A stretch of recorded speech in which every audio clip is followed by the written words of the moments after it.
इस वीडियो में हम उत्तराखंड लोक सेवा आयोग द्वारा जो विगत वर्षों में कंप्यूटर के क्वेश्चन पूछे गए हैं उसके बारे में पढ़ेंगे। उनका एक्सप्लेनेशन जो मैंने कंप्यूटर की वीडियो और पीडीएफ बनाई है उसमें भी मैं आपको बताऊंगा। तो सबसे पहले देखते हैं निम्न में से कौन सा एक ऑपरेटिंग सिस्टम है। तो ऑपरेटिंग सिस्टम जो है इसका ए आंसर है Unix. Unix, Linux, Windows, Microsoft Windows जो है ये सारे ऑपरेटिंग सिस्टम हैं। तो ये पहला ऑप्शन इसका सही हो गया, यूनिक्स। अगला क्वेश्चन है, निम्नलिखित में से कौन सीपीयू तथा मुख्य स्मृति के बीच में अत्यधिक तेज छोटी आकार की स्मृति होती है। पहले क्वेश्चन का थोड़ा एक्सप्लेनेशन देख लेते हैं। जो पहला क्वेश्चन है ये हमारी पीडीएफ का जो सॉफ्टवेयर वाला चैप्टर है वहाँ से आपको मिल जाएगा। तो इसमें क्या है कि यूनिक्स जो है, यूनिक्स एक ऑपरेटिंग सिस्टम है और इसके अलावा क्या क्या ऑप्शन हो सकते हैं, विंडोज, लाइनेक्स, मैक ओएस जो है ये सारे ऑपरेटिंग सिस्टम होते हैं। जावा एक लैंग्वेज है। ओरेकल क्या है, ओरेकल एक डाटाबेस सॉफ्टवेयर है, ये तो ऑपरेटिंग सिस्टम है। ओरेकल है डाटाबेस सॉफ्टवेयर। एमएस ऑफिस भी एक, एमएस ऑफिस जो है एक मतलब सॉफ्टवेयर है जिस पर हम कई सारे काम कर सकते हैं, जैसे वर्ड हुआ, वर्ड हुआ, एमएस एक्सेल हुआ, पावर पॉइंट जो है, ये सारे सॉफ्टवेयर जो है एमएस विंडो पर चलते हैं। एमएस विंडो एक ऑपरेटिंग सिस्टम है जिस पर ये सारे सॉफ्टवेयर चलते हैं। अगला क्वेश्चन है, निम्नलिखित में से कौन सा सीपीयू तथा मुख्य स्मृति के बीच में अत्यधिक तेज छोटी आकार की स्मृति होती है। तो इसका राइट आंसर है कैश स्मृति। कैश स्मृति जो है, जब हम प्राथमिक मेमोरी और जो है सीपीयू के बीच में लगा देते हैं कैश मेमोरी को, तो जो प्राथमिक मेमोरी से सीपीयू में जो डाटा स्थानांतरण होता है उसकी गति बढ़ जाती है।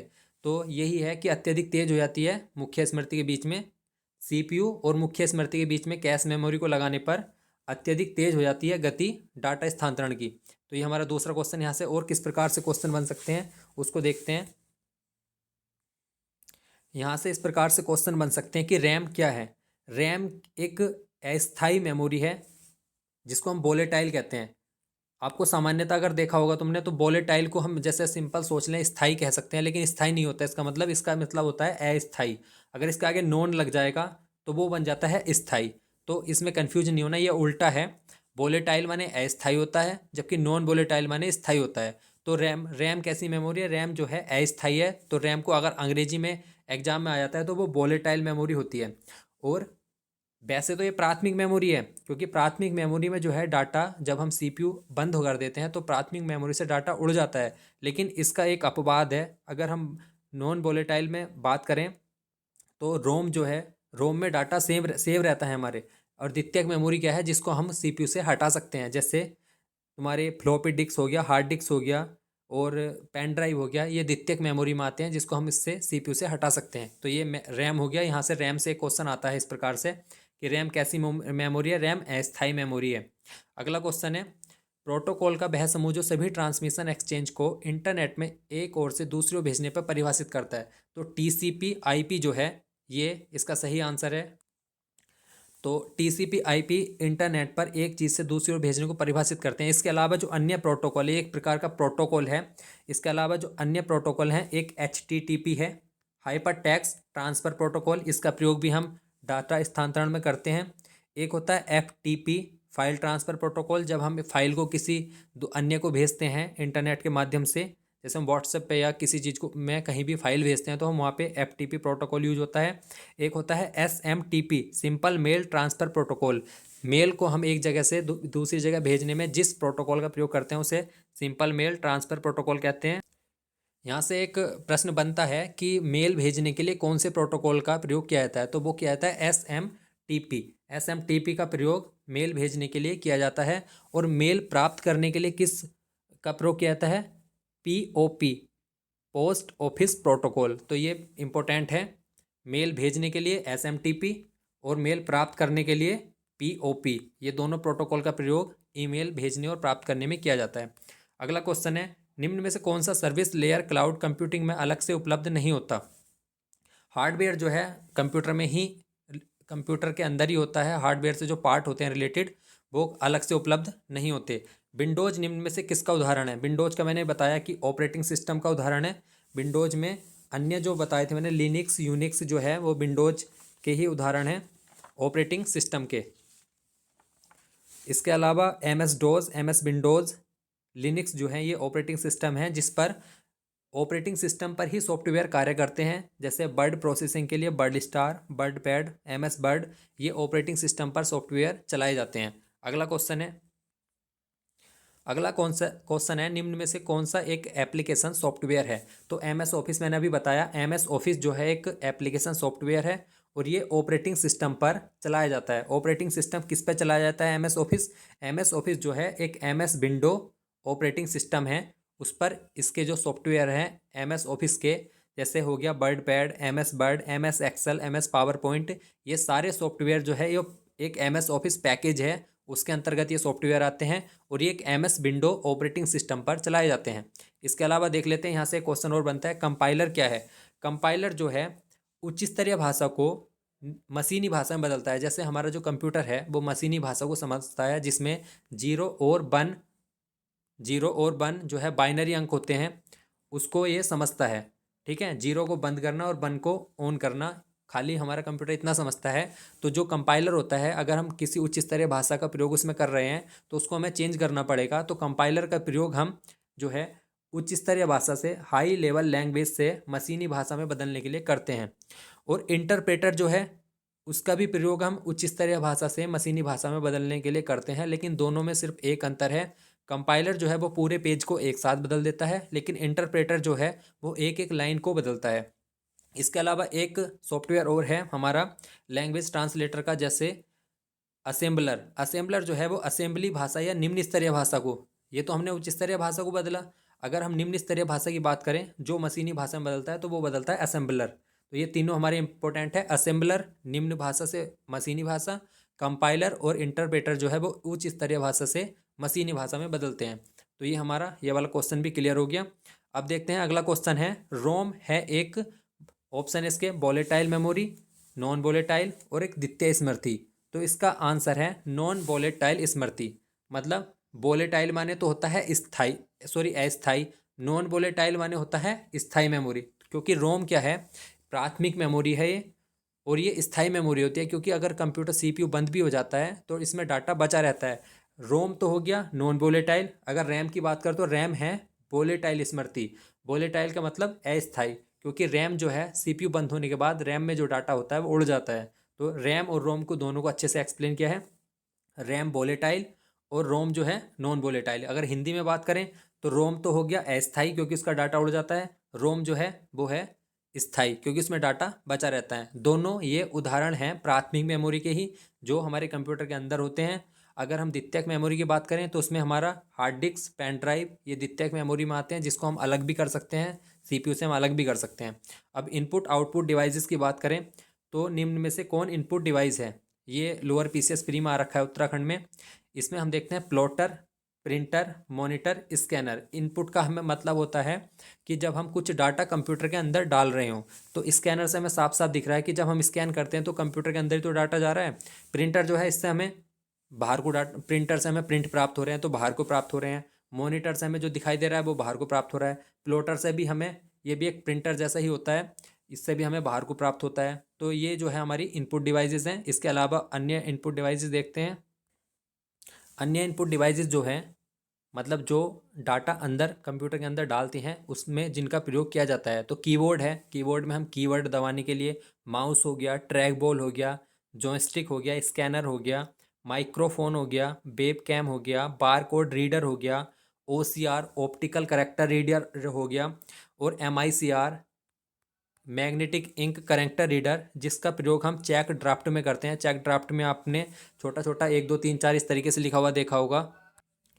अगर आउटपुट डिवाइसेस की बात करें तो मॉनिटर, प्रिंटर, स्पीकर और प्लॉटर, प्रोजेक्टर, ये जो हैं ये आउटपुट डिवाइसेस हैं, और इनपुट डिवाइसेस मैंने बता दी। तो अगर इसका अलग से आप सब कुछ एक्सप्लेनेशन देखना चाहते हैं कंप्यूटर का, तो ये हमारी जो है यूट्यूब पर वीडियोज़ हैं, 6 वीडियोज़ में मैंने पूरा कंप्यूटर कंप्लीट किया हुआ है 6 वीडियोज़ में, और उसकी PDF भी टेलीग्राम में शेयर की है। टेलीग्राम में आपको उस PDF से अगर समझने में दिक्कत होती है तो वो 6 वीडियोज़ आप 70 मिनट की देख सकते हैं, जिससे आपके 5 नंबर एग्जाम में कंप्लीट हो जाएंगे। उसमें लगभग सब कुछ कंप्लीट है। इंटरनेट एक्सप्लोरर एक है। इंटरनेट एक्सप्लोरर क्या है? आप सब पता है कि हम जब इंटरनेट पर कुछ सर्च करते हैं तो इंटरनेट एक्सप्लोरर का यूज करते हैं। तो सर्च करने के लिए वेब ब्राउज़र ही तो है। इंटरनेट एक्सप्लोरर एक वेब ब्राउज़र है जिसमें हम कुछ भी चीज़ सर्च करते हैं।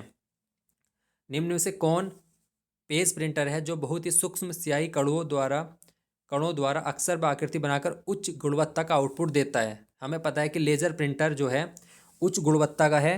यहाँ से एग्जाम में क्वेश्चन आता है कि उच्च गुणवत्ता का कौन सा प्रिंटर है? Laser printer. लेजर प्रिंटर से एक क्वेश्चन और भी बनता है कि लेजर प्रिंटर क्या है? लेजर एक नॉन इम्पैक्ट प्रिंटर है। नॉन इम्पैक्ट प्रिंटर मतलब ये जो है प्रिंट करते हुए ज़्यादा दबाव नहीं देना होता इसमें।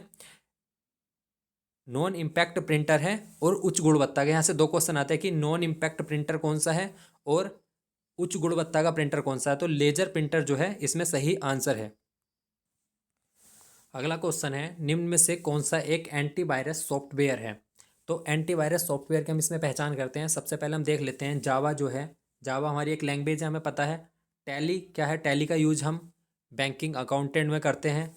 तो क्या शेष बचा हमारा? नॉर्टन। नॉर्टन क्या है? हमारा एक एंटीवायरस सॉफ्टवेयर है।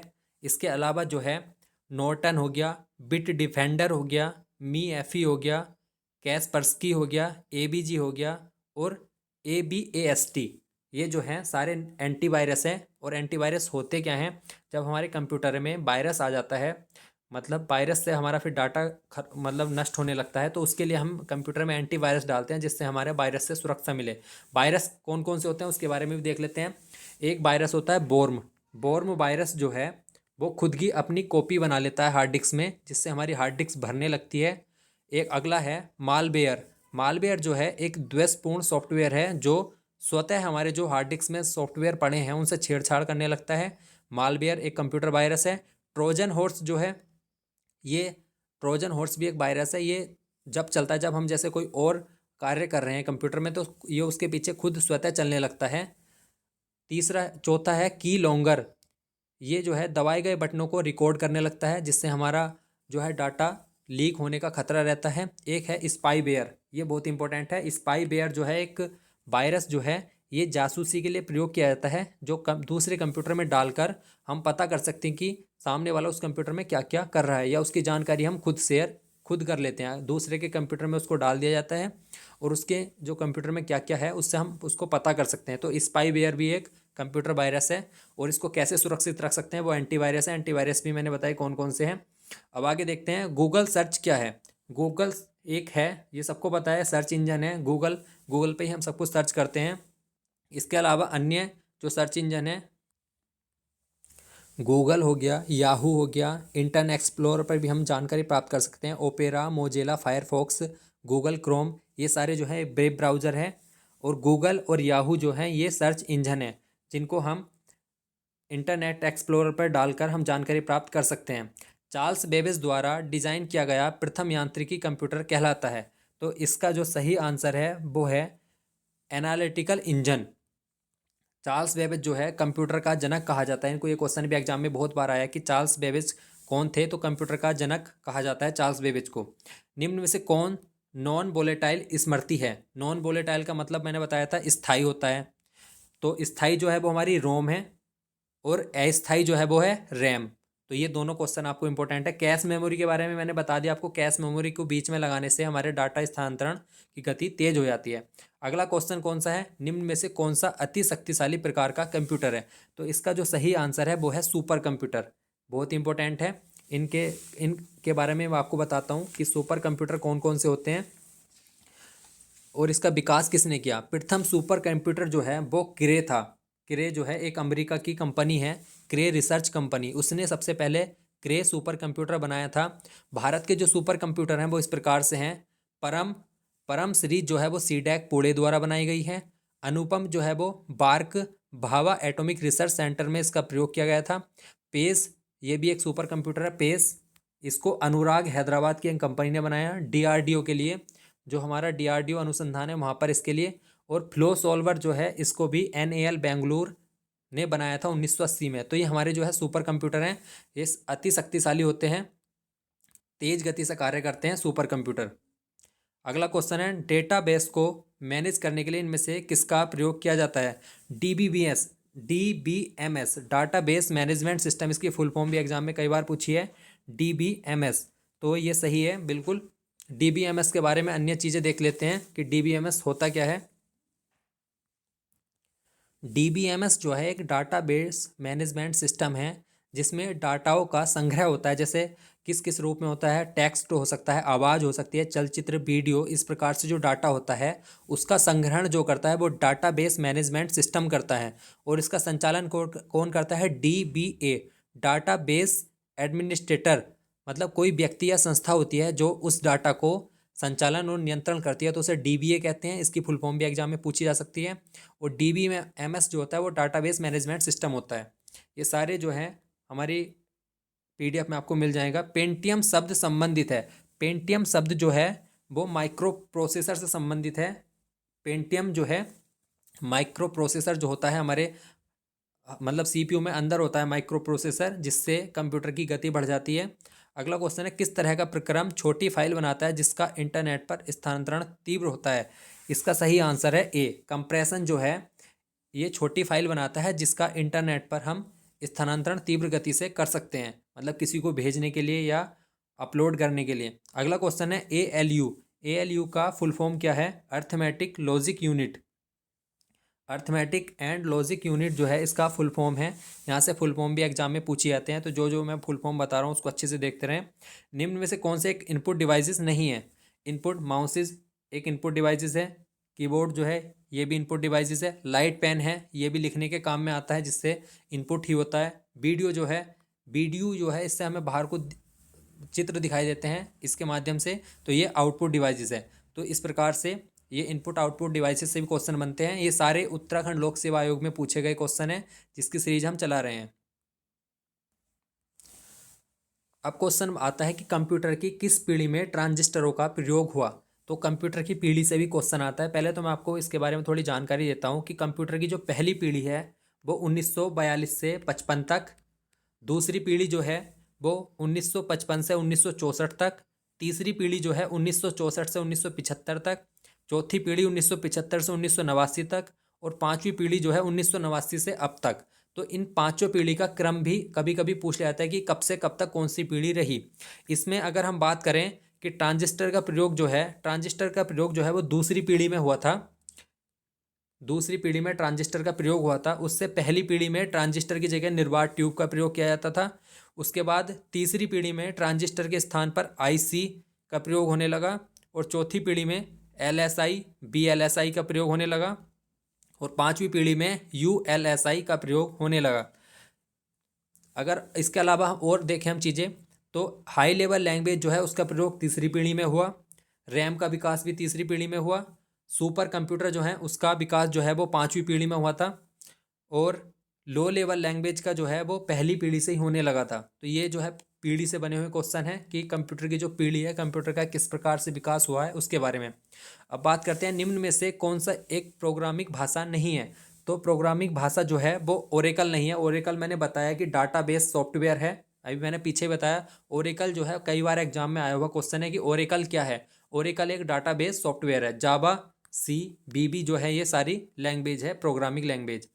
मेमोरी और एएलयू के मध्य डाटा का अंतरण करती है। कौन करते हैं? Control unit. कंट्रोल यूनिट का कार्य क्या होता है? कंट्रोल यूनिट का कार्य होता है जितना भी पूरा सिस्टमेटिक है उसको कंट्रोल करना। मेमोरी और एएलयू के मध्य डाटा का अंतरण करना या डाटा को कंट्रोल करना, जितने भी सारे पार्ट हैं उसके, उसको कंट्रोल करना, उसका कार्य होता है कंट्रोल यूनिट करता है। और एएलयू जो मैंने बताया था अर्थमेटिक लॉजिक यूनिट, उसका कार्य करना होता है गणना करना। तो ये बहुत इंपॉर्टेंट क्वेश्चन है। निम्न में से किस कंप्यूटर का मस्तिष्क कहा जाता है? सिंपल सा है, सबको पता है, सीपीयू को कहा जाता है। सीपीयू की फुल फॉर्म क्या होती है? Central processing unit. और इसे कंप्यूटर का मस्तिष्क भी कहा जाता है। टीसीपी का अर्थ है transmission control protocol. TCP IP मैंने अभी बताया था, पहला क्वेश्चन यही था। टीसीपी आईपी जो है इंटरनेट पर हम किसी को डाटा स्थानांतरण करने के लिए इसका प्रयोग किया जाता है, ट्रांसमिशन कंट्रोल प्रोटोकॉल। इसके अलावा मैंने और भी प्रोटोकॉल बताए थे, जैसे एसएमटीपी मेल भेजने के लिए, पीओपी मेल प्राप्त करने के लिए। अगला क्वेश्चन है एचटीएमएल क्या है? एचटीएमएल जो है ये भी मैंने बताया था, हाइपर टेक्स्ट मार्कअप लैंग्वेज जो है इसकी फुल फॉर्म होती है हाइपर टेक्स्ट मार्कअप लैंग्वेज। ये फाइल का एक एक्सटेंशन है। मतलब कोई भी फाइल अगर आप लिखना चाहोगे तो उसके शुरू में HTML आपको मिलता है। जैसे हम नेट पे कोई फाइल सर्च भी करते हैं तो ये फाइल का एक एक्सटेंशन है, फाइल का एक्सटेंशन है। और HTTP, इसमें कंफ्यूज नहीं होना है, ये HTML है, हाइपर टेक्स्ट मार्कअप लैंग्वेज, और एक HTTP है, hyper text transfer protocol, TTP। तो ये तो एक प्रोटोकॉल है और ये क्या है, एक फाइल एक्सटेंशन है। दोनों की फुल फॉर्म भी एग्जाम में पूछी जा सकती है। और HTML जो है हाइपर टेक्स्ट मार्कअप लैंग्वेज है, जिसका प्रयुक्त हम WW जो हमारी एक वेबसाइट है पर प्रयुक्त भाषाओं में करते हैं, उस पर हम एक प्रयुक्त भाषाओं में इसका प्रयोग करते हैं, किसका, HTML का। इसकी फुल फॉर्म भी एग्जाम में पूछी जाती है। सामान्यतः WWW पेजेस विकसित होते हैं, तो इसका सही आंसर है A, URL। इसको मैंने सही से जो पूरा एक्सप्लेन किया है चैप्टर वाइज, वो हमारी जो 6 वीडियो कंप्यूटर की है उसमें आप देख सकते हैं। बिल्कुल वहाँ पे हमने अच्छे से एक्सप्लेन किया हुआ है। इसका प्रयोग हम WW में जो है URL का प्रयोग करते हैं। जैसे हम कोई चीज़ सर्च करना चाहते हैं तो हम WWW, कोई भी वेबसाइट होती है उसके शुरू में इसको डाला जाता है, और उसका जो पूरा पता होता है, यूनिफॉर्म रिसोर्स लोकेटर इसको कहते हैं, पूरा पता जो होता है उसको हम URL कहते हैं। एक निवल बराबर होता है, एक निवल बराबर जो होता है वो 4 बिट्स के बराबर होता है, सिंपल सी है। 28 का B है इसका आंसर। इसके बारे में थोड़ी सी डिटेल से बताता हूँ। इसमें जो है बिट जो है सबसे छोटी इकाई होती है।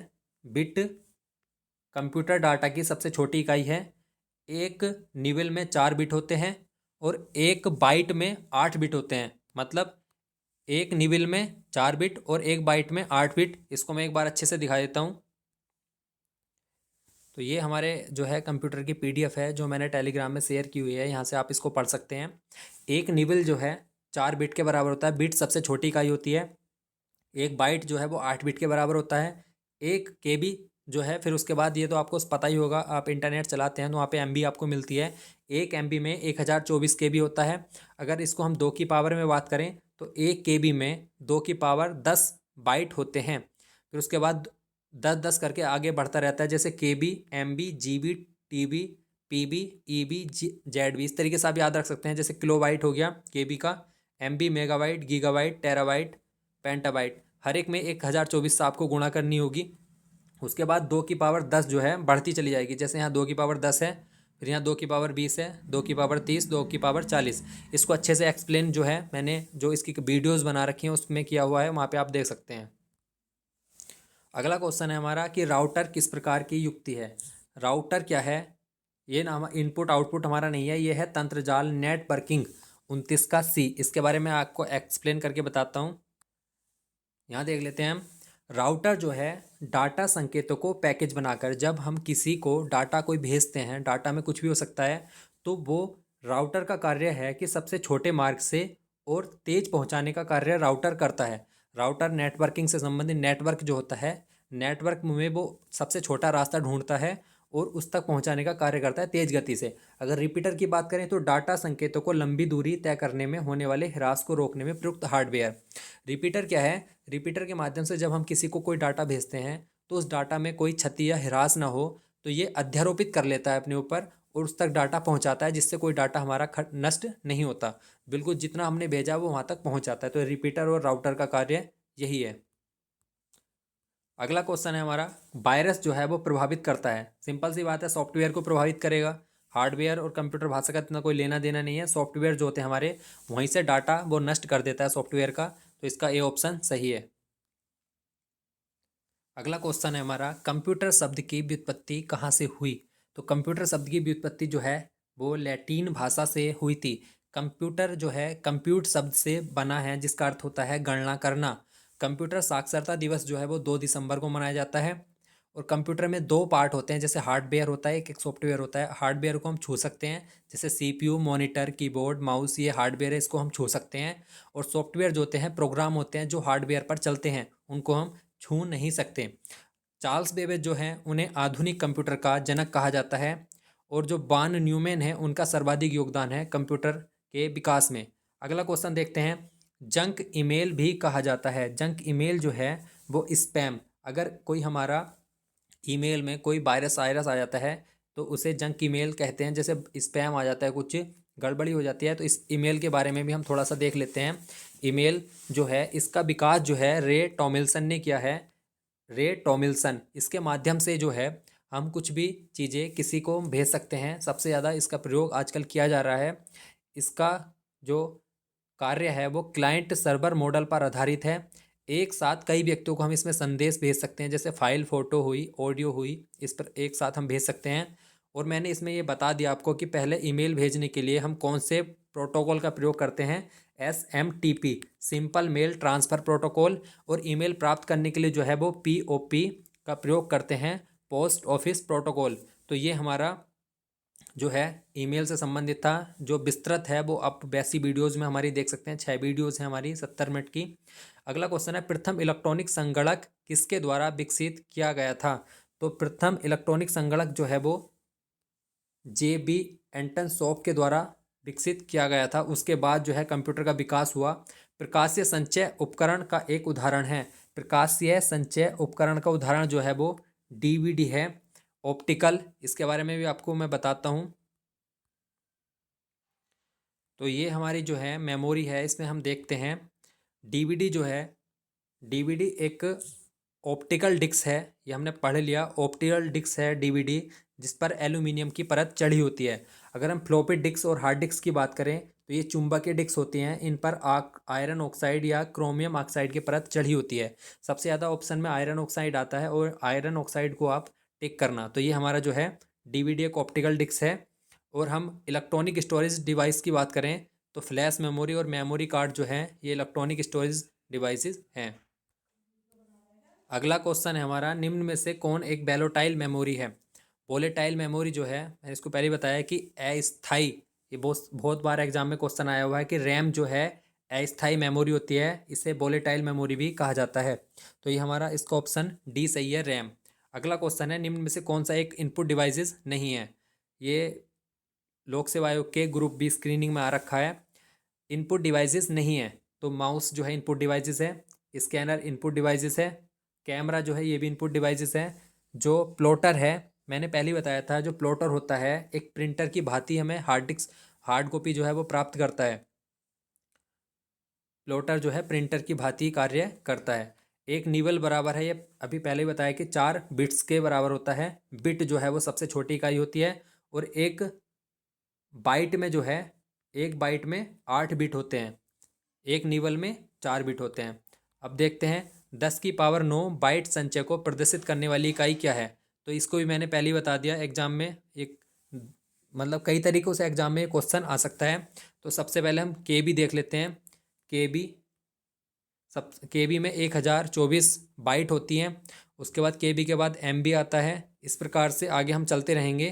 तो 10 की पावर 9 जो है वो गीगा बाइट में सही हो जाएगा, 38 का D। एक बाइट में होती हैं, अभी मैंने बताया एक बाइट में 8 बिट्स होती हैं, 39 का D ऑप्शन सही है। वह सॉफ्टवेयर जो आपको वेब पेज दिखाता है, वेब पेज कौन दिखाएगा हमें? Web browser. वेब ब्राउज़र मैंने बताया था अभी, इंटरनेट एक्सप्लोरर, मोजिला, फायरफॉक्स जो हैं ये वेब ब्राउज़र हैं। निम्न में से कौन सा इनपुट डिवाइसेस नहीं है? इनपुट डिवाइसेस नहीं है, सॉरी आउटपुट डिवाइसेस नहीं है। प्रिंटर आउटपुट डिवाइसेस है, प्लॉटर, मॉनिटर, ये सारे हमें बाहर को कुछ भी चीज़ें हैं जो हमें बाहर को दिखाते हैं। लेकिन स्कैनर जो है वो इनपुट डिवाइसेस है, इसको हम स्कैन करके कंप्यूटर के अंदर भेजते हैं। तो स्कैनर है इनपुट डिवाइसेस। तो इन क्वेश्चनों को पढ़ने के बाद आपको आइडिया लग रहा होगा कि किस प्रकार से लोक सेवा आयोग क्वेश्चन पूछता है। 5 नंबर कंप्यूटर के और 10 नंबर की रीजनिंग जो है, इसमें 15 के 15 नंबर पूरे लाए जा सकते हैं एग्जाम में, बहुत इंपॉर्टेंट है। अगला क्वेश्चन है, ब्राउज़र क्या है? ब्राउज़र क्या है? ब्राउज़र, इसका सही आंसर है सी, वह सॉफ्टवेयर जो इंटरनेट उपभोक्ताओं को वेब पेज दिखाने में सहायता करता है। यह भी हमने पहले बता दिया था। आंतरिक रूप से डाटा को प्रदर्शित करने के लिए कंप्यूटर में कौन सी कोडिंग स्कीम का प्रयोग किया जाता है? बाइनरी का प्रयोग किया जाता है। हमें पता है कि बाइनरी में जो मशीनी भाषा है हमारे कंप्यूटर की, वही वो समझता है। और जो उच्च स्तरीय और निम्न स्तरीय भाषाएं हैं उनको मशीनी भाषा में बदला जाता है असेंबलर, कंपाइलर और इंटरप्रेटर के द्वारा। ये भी मैंने पहले बता दिया। तो सी जो है बाइनरी अंक जो होता है वो 0 1, इसी भाषा को ये कंप्यूटर समझता है। कौन सा एक मल्टी यूजर बहुउपयोगी टाइम शेयरिंग ऑपरेटिंग सिस्टम है? इसके बारे में मैं आपको बताता हूँ। इसका जो सही आंसर है वो यूनिक्स है। कौन सा एक मल्टी यूजर बहुउपयोगी टाइम शेयरिंग ऑपरेटिंग सिस्टम है? तो इसका सही आंसर यूनिक्स है। अब इसको देखते हैं एक्सप्लेनेशन के साथ।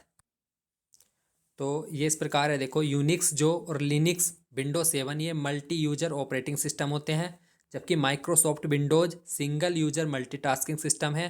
एमएस डोज जो है वो एकल ऑपरेटिंग सिस्टम है, और लिनक्स जो है वो रियल टाइम ऑपरेटिंग सिस्टम है। तो ये इस प्रकार से आप इसका फुल एक्सप्लेनेशन वैसी वीडियो में देख सकते हैं। यहाँ पे मैं इतना ही बता रहा हूँ आपको खाली कि यूनिक्स जो है हमारा, यूनिक्स जो है मल्टी यूजर ऑपरेटिंग सिस्टम है।